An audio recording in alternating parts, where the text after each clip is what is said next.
സ്വർഗ്ഗത്തെ ഭൂമിയിലെ യാതൊരു സൗന്ദര്യത്തോടും താരതമ്യം ചെയ്യാൻ കഴിയില്ല. മനുഷ്യന്റെ ഭാവനയ്ക്ക് പൂർണ്ണമായി സങ്കല്പിക്കാൻ കഴിയാത്തതാണ് ജന്നത്തിന്റെ യാഥാർത്ഥ്യം. ഇവിടെ നിങ്ങൾ കാണുന്നത് എന്റെ എളിയ ഭാവനയ്ക്ക് കഴിയുന്ന ഒരു ചെറിയ ശ്രമം മാത്രമാണ്. യഥാർത്ഥ ജന്നത്ത് ഇതിലും എത്രയോ അത്ഭുതകരമായിരിക്കും. ഒരുപാട് ജോലിത്തിരക്കുകൾക്കിടയിൽ കഴിയുന്നത്ര ശ്രദ്ധയോടെ തയ്യാറാക്കിയതാണ് ഈ വീഡിയോ. അതുകൊണ്ട് അറിഞ്ഞോ അറിയാതെയോ എന്തെങ്കിലും തെറ്റുകൾ സംഭവിച്ചിട്ടുണ്ടെങ്കിൽ ആ തെറ്റുകൾക്ക് മുൻകൂട്ടി ക്ഷമ ചോദിക്കുന്നു. ഖുർആൻ, ഹദീസ്, ഖസസുൽ അൻബിയ പോലെയുള്ള ഇസ്ലാമിക ചരിത്ര ഗ്രന്ഥങ്ങളിലെ വിവരണങ്ങൾ പരിശോധിച്ചാണ് ലഭ്യമായ വിവരങ്ങളെ അടിസ്ഥാനമാക്കിയാണ് ചരിത്രം നിങ്ങൾക്കായി അവതരിപ്പിക്കുന്നത്. ഇതിലെ വിവരങ്ങളെക്കുറിച്ചുള്ള നിങ്ങളുടെ അഭിപ്രായങ്ങളും തിരുത്തലുകളും താഴെ കമന്റായി രേഖപ്പെടുത്തുക. ഇനി ആദം നബിയുടെ ജന്നത്തിലെ ജീവിതത്തിലേക്ക് നമുക്ക് യാത്ര ചെയ്യാം. അല്ലാഹു ആദമിനെ സൃഷ്ടിച്ചു. പിന്നീട് മലക്കുകളോട് അദ്ദേഹത്തിന് സജ്ദ ചെയ്യാൻ കൽപ്പിച്ചു. മലക്കുകളെല്ലാവരും സജ്ദ ചെയ്തു. പക്ഷേ ഒരാൾ മാത്രം സജ്ദ ചെയ്തില്ല. അവൻ ഇബ്ലീസ് ആയിരുന്നു. അവൻ അഹങ്കരിച്ച് സജ്ദ ചെയ്യാൻ വിസമ്മതിച്ചു. അവന്റെ ഉള്ളിൽ അഹങ്കാരമുയർന്നു. ഞാൻ അവനേക്കാൾ ശ്രേഷ്ഠനാണ് എന്ന ചിന്ത. മനുഷ്യന്റെ പ്രഖ്യാപിത ശത്രു. ആദമിനെ ബഹുമാനിക്കാൻ അല്ലാഹു കൽപ്പിച്ചപ്പോൾ ഇബ്ലീസ് അഹങ്കാരത്തോടെ നിരസിച്ചു. അഹങ്കാരം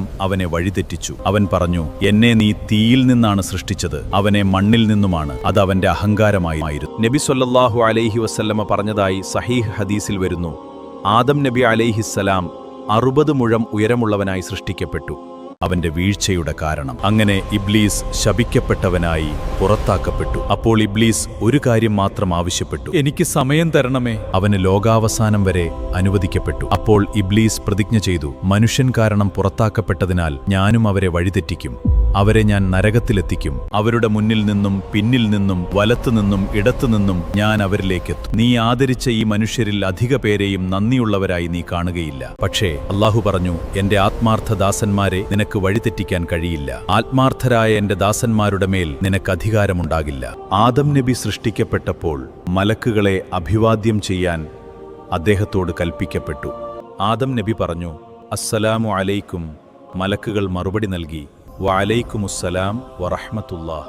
ആദം അലൈഹിസ്സലാമിനെ സൃഷ്ടിച്ച ശേഷം അല്ലാഹു അദ്ദേഹത്തിന് പ്രത്യേക വാസസ്ഥലം നൽകി, ജന്നത്ത്. ആദം നബി തലയുയർത്തി നോക്കിയപ്പോൾ അത്ഭുതകരമായ ഒരു കാഴ്ച അദ്ദേഹത്തിന്റെ ശ്രദ്ധയിൽപ്പെട്ടു. അവിടെ ലാ ഇലാഹ ഇല്ലല്ലാഹ് മുഹമ്മദുർ റസൂലുള്ളാഹ് എന്ന വാക്കുകൾ എഴുതപ്പെട്ടിരിക്കുന്നതായി അദ്ദേഹം കണ്ടു. ആദം നബി അത്ഭുതപ്പെട്ടു, എന്റെ രക്ഷിതാവേ, മുഹമ്മദ് ആരാണ്? അപ്പോൾ ലഭിച്ച മറുപടി ഇങ്ങനെയായിരുന്നു, മുഹമ്മദ് നിന്റെ സന്തതിയിൽപ്പെട്ടവനാണ്. എന്റെ സൃഷ്ടികളിൽ എനിക്ക് ഏറ്റവും പ്രിയപ്പെട്ടവനാണ്. അദ്ദേഹം നിന്റെ സന്തതികളിൽ അവസാനം വരുന്ന അന്ത്യപ്രവാചകനാണ്. ആദം നബി ആ വാർത്ത കേട്ട് ആ മഹത്തായ സ്ഥാനത്തെക്കുറിച്ച് അറിഞ്ഞു. ഈ റിപ്പോർട്ടിൽ മറ്റൊരു വാക്കും കാണാം, മുഹമ്മദില്ലായിരുന്നെങ്കിൽ നിന്നെ സൃഷ്ടിക്കുമായിരുന്നില്ല. നോക്കൂ, നമ്മൾ എത്ര ഭാഗ്യം ചെയ്തവരാണ്. അല്ലാഹു ഏറ്റവും സ്നേഹിക്കുന്ന മുഹമ്മദ് നബി സ്വല്ലല്ലാഹു അലൈഹി വസല്ലമയുടെ ഉമ്മത്തിൽപ്പെട്ടവരാണ് നമ്മൾ. ഇതിലും വലിയൊരു അനുഗ്രഹം വേറെ എന്താണുള്ളത്? അല്ലാഹു നമ്മെ എല്ലാവരെയും നാളെ മുഹമ്മദ് നബിയുടെ ഷഫാഅത്ത് ലഭിക്കുന്നവരിൽ ഉൾപ്പെടുത്തട്ടെ. ജന്നത്തുൽ ഫിർദൗസിൽ മുഹമ്മദ് നബിയുടെ കൂടെ പ്രവേശിക്കാൻ ഭാഗ്യം ലഭിക്കുന്നവരിൽ നമ്മയും ഉൾപ്പെടുത്തണേ. അല്ലാഹുമ്മ ആമീൻ.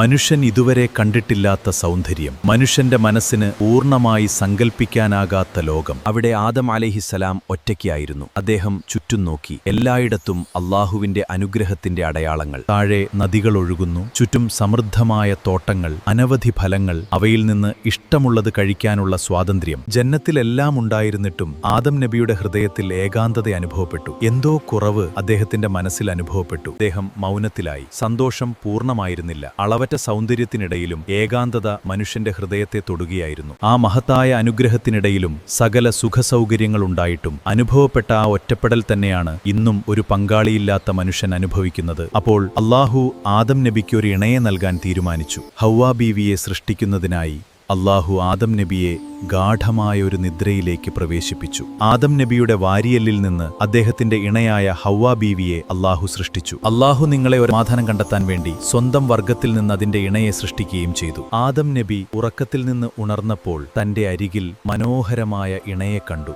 ആദമേ, ഹവ്വയെ മഹർ നൽകി സ്വന്തമാക്കുക. എന്റെ രക്ഷിതാവേ, ഞാൻ എന്താണ് കൊടുക്കേണ്ടത്? ഹവ്വാ അലൈഹിസ്സലാം മഹർ ആവശ്യപ്പെട്ടപ്പോൾ ആദം അലൈഹിസ്സലാമിന്റെ കയ്യിൽ നൽകാൻ ഭൗതികമായ സമ്പത്തൊന്നും ഉണ്ടായിരുന്നില്ല. ജന്നത്തിന്റെ അളവറ്റ അനുഗ്രഹങ്ങൾക്കിടയിലും ആദം നബിക്ക് നൽകാനുള്ള ഭൗതിക വസ്തുവൊന്നും സ്വന്തമായി ഉണ്ടായിരുന്നില്ല. മുഹമ്മദ് നബിയുടെ മേൽ സ്വലാത്ത് ചൊല്ലുക. അങ്ങനെ ആദം നബി മുഹമ്മദ് സ്വല്ലല്ലാഹു അലൈഹി വസല്ലമയുടെ മേൽ സ്വലാത്ത് ചൊല്ലി 10 സ്വലാത്ത് ചൊല്ലി മഹർ പൂർത്തിയാക്കി ഹവ്വാ ബീവിയെ സ്വന്തമാക്കി. ആ മഹർ നൽകി ആദം നബിയും ഹവ്വാ ബീവിയും ദാമ്പത്യ ജീവിതത്തിലേക്ക് പ്രവേശിച്ചു. മഹറിന്റെ പ്രാധാന്യം നമ്മെ ഓർമ്മിപ്പിക്കുന്നു. മഹർ സ്ത്രീയുടെ അവകാശമാണ്. അത് അവളുടെ വിലയല്ല, അവൾക്ക് നൽകപ്പെടുന്ന അവകാശവും ആദരവുമാണ്. അങ്ങനെ ആദവും ഹവ്വയും മനുഷ്യ കുടുംബത്തിന്റെ ആദ്യ ദമ്പതികളായി. അവിടെ ആദത്തിനും ഹവ്വയ്ക്കും വിശപ്പില്ലായിരുന്നു, ദാഹത്തിന്റെ ബുദ്ധിമുട്ടുമില്ലായിരുന്നു. അവർക്കിഷ്ടമുള്ള ഭക്ഷണം അവരുടെ മുന്നിൽ സമൃദ്ധമായി ലഭിച്ചിരുന്നു. അവിടെ അധ്വാനത്തിന്റെ ക്ഷീണമില്ല, ശരീരത്തിന്റെ അവശതയില്ല, കഠിനമായ ചൂട് അവരെ അലട്ടിയിരുന്നില്ല. അവിടെ അവർക്ക് മനോഹരമായ വസ്ത്രങ്ങളും അഭയവും മാന്യതയും ഉണ്ടായിരുന്നു. അവരുടെ പാർപ്പിടം മനുഷ്യൻ ഭൂമിയിൽ ഒരിക്കലും കണ്ടിട്ടില്ലാത്തത്ര വിശാലമായിരുന്നു. സ്വർണവും രത്നങ്ങളും പ്രകാശവും നിറഞ്ഞ അവിസ്മരണീയമായ ഒരു വാസസ്ഥലം. അവിടെ ശരീരത്തെ അലട്ടുന്ന ഒരു അസ്വസ്ഥതയും ഉണ്ടായിരുന്നില്ല. അവിടുത്തെ ജീവിതം ശുദ്ധിയും വിശുദ്ധിയും നിറഞ്ഞതായിരുന്നു. ചുറ്റും പൂക്കളുടെ മനോഹരമായ സുഗന്ധം മാത്രം. അവിടെ ആദമിനും ഹവ്വയ്ക്കും ആഗ്രഹിക്കുന്ന ഭക്ഷണം അവർക്കിഷ്ടമുള്ളിടത്തു നിന്നും ലഭിക്കുമായിരുന്നു. ഭൂമിയിൽ കണ്ടിട്ടില്ലാത്തത്ര മനോഹരമായ പൂക്കൾ എങ്ങും വിരിഞ്ഞു നിന്നു. അവർക്കായി മനോഹരമായ വസ്ത്രങ്ങളും വിശാലമായ പാർപ്പിടങ്ങളും ലഭിച്ചിരുന്നു. ശുദ്ധമായ അരുവികളും നദികളും ചുറ്റും ഒഴുകിക്കൊണ്ടിരുന്നു. കണ്ണെത്താത്ത ദൂരത്തോളം സ്ഫടികം പോലെ തെളിഞ്ഞ നദികൾ ഒഴുകിക്കൊണ്ടിരുന്നു. അവരുടെ വാസസ്ഥലം ഭൂമിയിലെ ഒരു കൊട്ടാരത്തോടും താരതമ്യം ചെയ്യാനാകാത്തതായിരുന്നു. വിശാലമായ മുറ്റങ്ങൾ, സ്ഫടികം പോലെയുള്ള ജലധാരകൾ, അവരുടെ ചുറ്റും സേവനത്തിനായി നിയോഗിക്കപ്പെട്ടവരും ഉണ്ടായിരുന്നു. അവർക്ക് ജന്നത്തിലെങ്ങും സ്വതന്ത്രമായി സഞ്ചരിക്കാമായിരുന്നു. അവിടെ മരണത്തിന്റെ ഭയവും ഉണ്ടായിരുന്നില്ല, ദുഃഖമില്ല, ഭയമില്ല, അവസാനമില്ലാത്ത സമാധാനം മാത്രം. കണ്ടതെല്ലാം അത്ഭുതം, അനുഭവിച്ചതെല്ലാം സന്തോഷം. മനുഷ്യന്റെ ചിന്തയ്ക്ക് പോലും പൂർണ്ണമായി സങ്കല്പിക്കാനാകാത്ത ഒരു ലോകം. പക്ഷേ അവരുടെ സന്തോഷത്തിനിടയിൽ ഒരു ശത്രു അവരെ നിരീക്ഷിച്ചുകൊണ്ടിരുന്നു. വിലക്കപ്പെട്ട വൃക്ഷത്തെ സമീപിക്കരുത്, സമീപിച്ചാൽ രണ്ടുപേരും അക്രമികളുടെ കൂട്ടത്തിലായിത്തീരുമെന്ന് അല്ലാഹു കർശനമായി വിലക്കി. അതോടൊപ്പം ഇബ്ലീസ് നിങ്ങളുടെ വ്യക്തമായ ശത്രുവാണ്. അവൻ നിങ്ങളെ വഞ്ചിച്ച് ജന്നത്തിൽ നിന്ന് പുറത്താക്കുകയും നിങ്ങളെ കഷ്ടത്തിലാക്കുകയും ചെയ്യാതിരിക്കട്ടെ. അല്ലാഹു അവരെ പ്രത്യേകം ഓർമ്മിപ്പിച്ചിരുന്നു. മനുഷ്യന്റെ വ്യക്തമായ ശത്രു, അവന്റെ ലക്ഷ്യം ഒന്നുമാത്രം, ആദമിനെയും ഹവ്വയെയും വഞ്ചിക്കുക.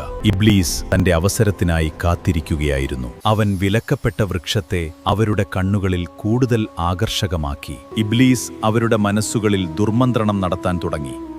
അവൻ മനസ്സിലേക്ക് ചിന്തകൾ ഇട്ടുകൊണ്ടിരുന്നു. ഈ ഫലം കഴിച്ചാൽ ഒരിക്കലും അവസാനിക്കാത്ത ജീവിതം നിങ്ങൾക്ക് ലഭിക്കും, നശിക്കാത്ത രാജ്യം, നിത്യജീവിതം. അവൻ അവരോട് വാഗ്ദാനം മുന്നോട്ടുവച്ചു. പിന്നെ ഇബ്ലീസ് അല്ലാഹുവിന്റെ കൽപ്പനയെ തെറ്റായി വ്യാഖ്യാനിച്ചു. നിങ്ങൾ മലക്കുകളായി മാറാതിരിക്കാനും ഈ ജന്നത്തിൽ നിത്യവാസികളാകാതിരിക്കാനുമാണ് നിങ്ങളുടെ രക്ഷിതാവ് ഈ വൃക്ഷത്തിൽ നിന്ന് വിലക്കിയത്. പിന്നെ അവൻ പറഞ്ഞു, ഞാൻ നിങ്ങളുടെ ശത്രുവല്ല, നിങ്ങളുടെ നന്മ മാത്രം ആഗ്രഹിക്കുന്ന ഗുണകാംക്ഷിയാണ്. വിശ്വസിപ്പിക്കാൻ അവൻ അല്ലാഹുവിന്റെ നാമത്തിൽ സത്യം ചെയ്തു. അങ്ങനെ ഇബ്ലീസിന്റെ വാക്കുകൾ അവരുടെ മനസ്സിൽ സംശയമുണർത്തി. അല്ലാഹു നൽകിയ മുന്നറിയിപ്പ് അവർ മറന്നുപോയി. കാലം കടന്നുപോയപ്പോൾ ഇബ്ലീസിന്റെ തന്ത്രം ഫലിച്ചു. അല്ലാഹുവിന്റെ വിലക്ക് അവർ മറന്നുപോയി. ചരിത്ര വിവരണങ്ങൾ പ്രകാരം ആദം നബി സ്വർഗത്തിലെത്തി ഏകദേശം 60 വർഷങ്ങൾക്ക് ശേഷമാണ് ഈ സംഭവം നടന്നത്. അങ്ങനെ അവരാ വൃക്ഷത്തിലേക്കടുത്തു. അവരുടെ ജീവിതത്തിലെ ഏറ്റവും വലിയ വഴിത്തിരിവ് അവിടെ ആരംഭിക്കുകയായിരുന്നു. ജന്നത്തിലെ അവരുടെ ജീവിതം പുതിയ അധ്യായത്തിലേക്ക് കടക്കുകയായിരുന്നു. ഇബ്ലീസിന്റെ വാക്കുകളിൽ വഞ്ചിതരായി അവർ വൃക്ഷത്തിൽ നിന്ന് ഭക്ഷിച്ചു. അപ്പോൾ വൃക്ഷത്തിൽ നിന്ന് ഭക്ഷിച്ച ഉടൻ അവർക്ക് ശരീരം മറയ്ക്കപ്പെട്ടിരുന്ന അവസ്ഥ നഷ്ടപ്പെട്ടു. പെട്ടെന്ന് അവർക്ക് നഗ്നത ബോധ്യമായി. ലജ്ജ അവരെ കീഴടക്കി. അങ്ങനെ അവർക്കാദ്യമായി ലജ്ജയും നാണവും അനുഭവപ്പെട്ടു. അപ്പോൾ തങ്ങൾ ചെയ്ത തെറ്റ് അവർ തിരിച്ചറിഞ്ഞു. അവർക്ക് തങ്ങളുടെ നഗ്നത ബോധ്യമായി. ജന്നത്തിലെ ഇലകൾ കൊണ്ട് തങ്ങളെ മറയ്ക്കാൻ തുടങ്ങി. അവർ ഉടൻ തന്നെ സ്വർഗത്തിലെ മരങ്ങളുടെ ഇലകൾ കൂട്ടിച്ചേർത്ത് തങ്ങളുടെ നഗ്നത മറയ്ക്കാൻ തുടങ്ങി. ലജ്ജയും ഭയവും കാരണം അവർ മരങ്ങൾക്കിടയിൽ ഒളിക്കാൻ ശ്രമിച്ചു. അവർക്ക് വിശപ്പും ദാഹവും ഒന്നിനും രണ്ടിനും പോകേണ്ട ആവശ്യവുമുണ്ടായി. അവർ തങ്ങളുടെ രക്ഷിതാവിനെ ഓർത്തു, തെറ്റ് സമ്മതിച്ചു, അല്ലാഹുവിനോട് മാപ്പു ചോദിച്ചു. ജന്നത്തിലെ സുഖജീവിതം അവസാനിക്കാറായി. സമയമടുത്തിരുന്നു. തെറ്റ് തിരിച്ചറിഞ്ഞു. അല്ലാഹുവിനോട് കരഞ്ഞുകൊണ്ട് മാപ്പു ചോദിച്ചു. ഞങ്ങളോട് തന്നെ അക്രമം ചെയ്തിരിക്കുന്നു. ഞങ്ങളോട് പൊറുക്കുകയും കരുണ കാണിക്കുകയും ചെയ്തില്ലെങ്കിൽ ഞങ്ങൾ നഷ്ടപ്പെട്ടവരായിരിക്കും. അവരാത്മാർത്ഥമായി തൗബ ചെയ്തു. അല്ലാഹു അവരുടെ പശ്ചാത്താപം സ്വീകരിച്ചു. എന്നാൽ നിശ്ചിത കാലം ഭൂമിയിൽ കഴിയാൻ അല്ലാഹു അവരോട് കൽപ്പിച്ചു. അവിടെ മനുഷ്യജീവിതത്തിന്റെ പരീക്ഷണം ആരംഭിക്കുകയായിരുന്നു. അവർ ഇബ്ലീസിനെ പോലെ അഹങ്കരിച്ചില്ല. ഉടനെ അല്ലാഹുവിലേക്ക് തിരിഞ്ഞ് പശ്ചാത്തപിച്ചു. ഇതാണ് അല്ലാഹു പറഞ്ഞത്, യഥാർത്ഥ ദാസന്മാർ, തെറ്റ് ചെയ്യാത്ത മനുഷ്യൻ ഇബ്ലീസ് ഉള്ള കാലത്തോളം ഉണ്ടാവില്ല.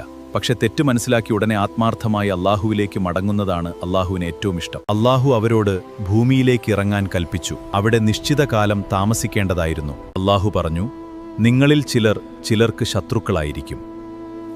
ഭൂമിയിൽ നിങ്ങൾക്ക് നിശ്ചിത കാലം താമസവും ഉപജീവനവുമുണ്ടായിരിക്കും.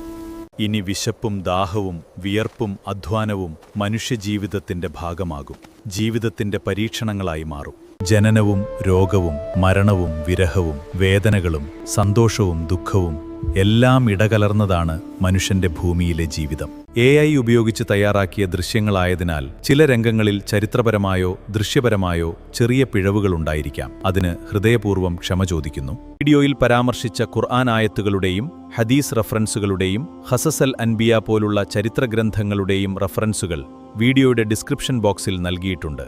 നബി സല്ലല്ലാഹു അലൈഹി വസല്ലമ പറഞ്ഞതായി സഹീഹ് ഹദീസിൽ വരുന്നു, ആദം നബി അലൈഹിസ്സലാം 60 മുഴം ഉയരമുള്ളവനായി സൃഷ്ടിക്കപ്പെട്ടു.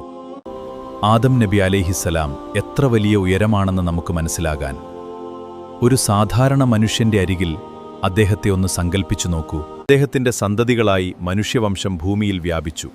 ഹദീസിൽ ആദമിന് ശേഷം മനുഷ്യരുടെ ഉയരം കുറഞ്ഞുകൊണ്ടിരുന്നു എന്നും പറയുന്നു. അതേപോലെ മനുഷ്യരുടെ ആയുസ്സും തലമുറതോറും കുറഞ്ഞു. അടുത്ത ഭാഗത്തിൽ ഭൂമിയിലെ ആദ്യ മനുഷ്യന്റെ ജീവിതം എങ്ങനെയായിരുന്നു, അദ്ദേഹത്തിന്റെ മക്കൾ ആരായിരുന്നു, മനുഷ്യവംശത്തിന്റെ തുടക്കം എങ്ങനെയായിരുന്നു,